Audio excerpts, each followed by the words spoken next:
Hello, everybody. That was a brutal first leg win. Couple of wins, basically. First leg wins for two teams or four giants that clashed in the UEFA Champions League quarterfinal first leg. And the truth is, it was a game of, multiple outcomes and what to expect. It could be revenge from this side, it could be redemption for the other side, and all of that. But yeah, it was super interesting to watch. And we're going to start with the analysis of the first one, which was Barcelona facing Atletico Madrid, and Barcelona losing to Atletico Madrid. It felt like a revenge match for Barcelona, for Real Madrid, because for Atletico Madrid, because Atletico Madrid lost just this weekend, right? So Alvarez and Sorloth scores two goals that push Simeone's side towards semi-final. Barcelona are facing a prospect of a Champions League quarterfinal exit following Wednesday's 2-0 home defeat to Atletico Madrid. Atletico Madrid took a huge step towards the Champions League final when Julian Alvarez and Alexander Sorloth scored in a stunning 2-0 win over 10-men Barcelona. Barca dominated for long periods of the game of the first leg of their quarterfinal tie at the Camp Nou, which presented the team's fifth meeting of the season and their second in 4 days following the Blaugranas. That's Barcelona's 2-1 win away at in La Liga on Saturday rather. But the game turned out as Pau Cubarsi being sent off for a last man foul at the end of the first half. And you think about it, the high line and everything, stopping a goal scoring opportunity where Julian Alvarez brilliantly scored from the resulting free kick. And Hansi Flick's side continued to press even when a man down. But Sorloth's left-footed finish means that they have a mountain to climb if they are to avoid a shock exit. And they also have an injured Rafinha in the lineup. And I think Marcus Rashford, if you look at like the way the teams played and everything, I think you could question some of the performances that they've put up. But the truth is, it's one of those things that happens, in a game like that, right? Now, furthermore, in the game, both sides had early opportunities as Juan Musso blocked Marcus Rashford's goal-bound effort. I just spoke about Marcus Rashford now only being able to play because of the fact that Rafinha is injured. With his legs before, as the former Barca forward Antoine Griezmann was inches away from getting on the end of Ademola Lookman's cross shot. Rashford had the ball in the net in the 18th minute, only for the goal to be disallowed for an offside against Lamine Yamal earlier in the move, as Barca started to turn the screw. But when Atleti came forward against the run of play in the final moments of the half, it resulted in a huge double blow for Barca. A VAR review saw Cubarsi sent off after he clipped Giuliano Simeone from behind, denying him a 1v1 with Juan Garcia. Now, from the resulting free kick 25 yards out, Julian Alvarez whipped a sensational effort over the wall and beyond the dive of Barca's goalkeeper. And it was super interesting to actually see, one of those things where, you get the opportunity and you take it as it comes. Now, Flick also reacted by withdrawing Robert Lewandowski and Pedri at the interval, but Barca continued to look dangerous with Rashford their main threat. He hit the side netting after being forced wide while kind of rounding Musso, then saw a blistering free kick from almost the identical position of Alvarez's goal tipped onto the crossbar. Then Atleti were also struggling to get out of their territory despite the fact that they are a man up, but they silenced Camp Nou in the 70th minute as substitute Alexander Sorloth swept Matteo Rugari's first time delivery into the far corner. Now, Joao Cancelo hit the outside of the post as Barca continued to throw men forward, and they were uploaded off the pitch at full time despite their defeat, though they have plenty of work to do in the second leg next week. And there's a high chance that they might want to do a remontada by scoring 3 goals and all of that, but it is what it is. After Saturday's now, Cubarsi's red card is costly after the weekend's controversy. And the truth is, a lot of things were being talked about with what happened over the weekend as how Barca got the win. After that 2-1 league defeat at Barca, Atleti boss Diego Simeone was furious that Gerard Martin saw a red card for a studs-up challenge and Thiago Almada rescinded. But another young Barca defender was less fortunate here, as Cubarsi became the first player in Champions League history to be sent off twice as a teenager, also versus Benfica in 24-25 round of 16. Barca still ended the game with 18 shots to Atleti's 5, which was like a pummeling.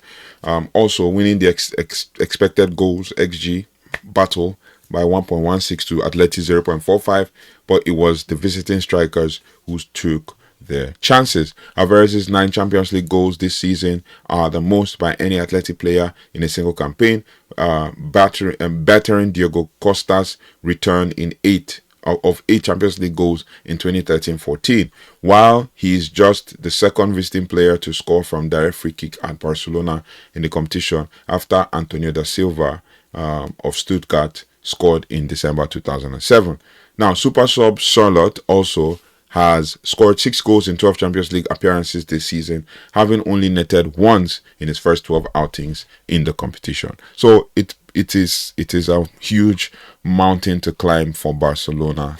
Just to look at like a few stats for that one, the game, like I said, ended 1.21 expected goals for Barca to 0.45, but the possession was kind of even, with Barca having 58% while Atleti having 42%. Total shots 18 for Barca, 5 for Atleti, 7 shots on target for Barca, 3 for Atleti, 1-1 big chances each, 1 big chance missed for Barca, 0 for Atleti. Barca obviously had the most passes, most accurate passes in 535 accurate passes, 90% to Atleti's 366, 86%. Fouls committed, Atleti 17, Barca 6, corners at Barca 7, Atleti 1. So it was an interesting game and all of that. But Atleti had already thrashed Barca 4-0 at home in the Copa del Rey first leg in February, and Atletico also put 14 goals past Barcelona across 8 meetings under Flick, but lost their last 3. Atletico also are winless in their last 6 Champions League knockout away matches since March 2022, and now they have won their first one. They've snapped it, while Julian Alvarez has 12 goals and with now making it 13 in 11, or now making it 12 Champions League appearances this season. Also, Barcelona had won all 14 home matches since returning to the Camp Nou in November. Obviously, now they have lost this one. Barcelona also scored 12 goals in their last 2 home games against their last 2 home Champions League matches, and they didn't score in this one. Barca also, before this game, had scored 33 goals in 9 home matches since the turn of the year. They didn't score in today's game. And then Atletico Madrid also conceded 3 or more goals in 4 of their last 6 away matches, and they conceded none here. So it's super interesting how the game panned out, and I think the red card also changed the narrative of the game. But let me know your thoughts and feelings in the comment section. Now we'll go to the big one, the one that I watched. I followed the Barcelona from second half, but the first half, the one that I watched for full was the PSG versus Liverpool game. I just wanted to see something because I was trying to, work out how PSG became a good working machine that they will grind out results when necessary. So I followed that game from the beginning to the end. And the reason for that is PSG are the defending champions of Champions League, and basically they've shown that they can do it. They did it against Chelsea, and they've had an opportunity to face a Liverpool side that's been shaky this season and everything in between. So it was good to actually see and try to watch, to try to get a sense of an idea of, what's been happening with PSG and all of that. So I had to watch that game, and it was super interesting. I watched a game and I try to get a sense of everything. So, before that, I think, basically, Doue and Kvaratskhelia put the holders in control of quarterfinal tie. I mean, they should have scored more goals in that game. They should have even been awarded a penalty. 2 penalties, actually. The first one, maybe it's touch and go. But the second one, Konate literally pushed the guy, but obviously they didn't give it. PSG put some foot in the Champions League semi-finals after producing a dominant display to breeze past Liverpool. And I was watching it, and all I could see that the journalists and the commentators were doing was they were just analyzing PSG's style of play and PSG's, what do I call it, like PSG's way of approaching the game. And it was nice to see that they were analyzing it that way. They were focused on more like style of play, arrangement, the way the players were switching plays and all of that. But they will take this deserved lead to Anfield for the second leg of their Champions League quarter-final, following a 2-0 victory over Liverpool on Wednesday. Now, the Parisians could also have scored even more, like I said, but a combination of poor finishing and some important Giorgi Mamardashvili saves actually gave the Reds a slight glimmer of hope. Doue opened the scoring in the 11th minute at the Parc des Princes, and his shot was just his shot from outside the box was deflected off the leg of Gravenberch and looping over Mamardashvili's grasp. The Liverpool goalkeeper then got down low to his right to thwart Khvicha Kvaratskhelia curling effort before Doue was denied one-on-one by Mamardashvili following a sweeping counter-attack down the left-hand side, basically. The visitors' best chances came 5 minutes after the break-in. Jeremy Frimpong's shot that he shot across the post. It came from Florian Wirtz's clever flick, whistled past the far post, though Ousmane Dembele should have also done better in the attempt that struck straight at Mamardashvili. He had an opportunity where he was supposed to hit it really hard, but then didn't. So it is what it is. PSG's dominance also continued after halftime, and Dembele squandered another glorious opportunity to put his side 2 goals ahead when he blazed over the crossbar, though their persistence was rewarded soon after. Now, Joao Neves had a sensational pass in behind the Liverpool's defense to send Kvaratskhelia scampering into the box with the Georgian riding the challenge of Gravenberch, dribbling past like 3 or 4 people and rounding Mamardashvili and rolling the ball into the net. And it made him, the star of this game, basically. Him and Desiree doing things, and Dembele coming deep to receive the ball and spreading it out wide. Enrique's side then thought that they had been awarded a penalty when Ibrahima Konate failed Doue inside the box. And you have to think about it from the perspective of Ibrahima Konate has been fouling Khvicha, and then he got the opportunity to defend, and he fouled Desiree Doue in the box. But the referee, João Maria Sanchez Martinez, overturned his original decision after a VAR review. Like I said, that penalty could have been touch and go, but he had to let it go in it. So it is what it is.